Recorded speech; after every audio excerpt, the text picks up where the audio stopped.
جو، ايه يا جو، في ايه؟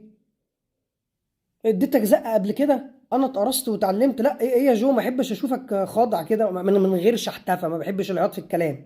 ايه ده؟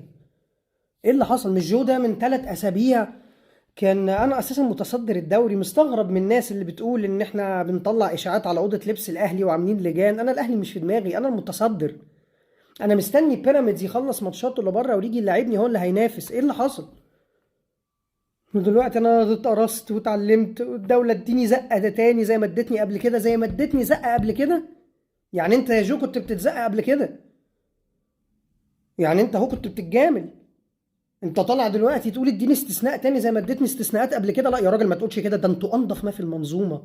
ده انتوا اللي بتحاربوا الفساد. لا يا جو، عيب، ما يطلعش منك الكلام ده. الزمالك خد زقه قبل كده واستثناءات؟ ده اللي وزع فلوس هو اللي وزع بطولات.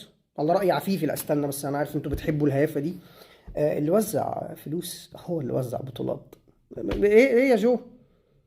دلوقتي بقيت عايز استثناء، وهتعمل ايه بالاستثناء؟ هتعمل زي الاسماعيلي؟ هتعمل زي ابن عمك؟ يا اللي بس عمالين تاخدونا 3 نقط و6 نقط. ده اتغير لائحه كامله وهنلعب موسم مضغوط، وزودنا عدد الانديه عشان ما يهبطش، وهيهبط برضه. فاديك زقه ليه؟ انت مش هتعمل بيها حاجه زي ما هو ما عملش بيها حاجه. ده احنا الاسماعيلي ده ربنا يستر، ده احنا هنقعد جنبه لحد ما هيبقى الدوري 50 فريق. هنفضل كل سنه نطلع له 3 جداد. هنلاقي نفسنا بعد كده الموسم بنلعبه في 3 سنين. يعني هيقول لك موسم، فاهم؟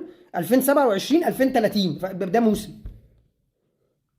فانت جيت برضه يا جوف. بص، احنا في نص الشهر وانت عارف انت المرتبات بتخلص بدري. تعالى لنا اول الشهر الجاي نشوفك بحاجه. بس انت طالع امبارح عايز زقه واتعلمت وهات 5 جنيه والنبي وانا بشحت بالجيتار. معلش والله يا جو، انا عايزك تكمل شبحانه. ما بحبش اشوفك خاضع كده. الماتش الجاي زي ما انتوا الكورفه سود اللي كلها سود. يلا اقلع التيشيرت واهتف باسم مرات زيزو. اقلع التيشيرت واشتم امام عاشور بالام. انت راجل، يلا ما تقعدش تعيط كده. كمل الشبحانه بتاعتك. شتايم وخوض في الاعراض وانت الجامد وانت انضف ما في المنظومه. وخالد الغندور يطلع يستظرف في اللايف. انت عايز زقه ليه؟ ده انت معاك اجمد لعيبه. انت مش متابع لايفات الغندور؟ انت مش متابع تصريحات ميدو؟ مش متابع مجلس ادارتك؟ انتوا زي الفل يا ابني. انت مالك ليه؟ ما ماله الزمالك يا جو؟ شكرا جون ادوارد. انت عندكم افضل مدير رياضي. عندكم المدافعين اللي التاريخ وائل جمعه، ولعيبه نص الملعب اللي هيمسحوا تاريخ ابو تريكه، والمهاجمين اللي هيمسحوا تاريخ عماد متعب. انت دايما يا ابني، انت دايما عندك اجمد حاجه. فمين يا جو؟ فين المشكله دلوقتي؟ انت زي الفل. زي بقول لك، كمل زي ما انت.